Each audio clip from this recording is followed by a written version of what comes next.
नमस्कार, मी श्वेता पुराणे. मी तुमच्यासमोर आज एक कविता सादर करत आहे. तिचे नाव आहे आयुष्यावर बोलू काही. नको ते दुःख, नको तो त्रास, नको तो आयुष्यात खडतर प्रवास. खूप काही सहन केले, खूप काही दुःख सोसले. प्रवासाच्या प्रत्येक वळणावर फक्त आणि फक्त काटेच टोचले. खूप काही बोलायचे राहूनच गेले, पण ऐकणारे कान मात्र स्तब्ध झाले.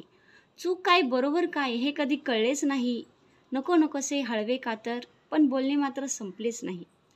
एकटीच उरले म्हणू नकोस, सध्या एकटी आहे मन. आयुष्य संपले नाही अजून, वाटेत भेटतील काही जण. कोणी आपले तर कोणी परके म्हणून चालायचे, पण खरंच एकदा तरी आयुष्यावर नक्की बोलायचे. धन्यवाद. सबस्क्राईब करा शब्दमित्र चॅनेल. व्हिडिओ आवडला असेल तर लाईक करा, शेअर करा, सर्वांमेंटही करा. धन्यवाद. आपुलकी आपल्या मातीची सात शब्द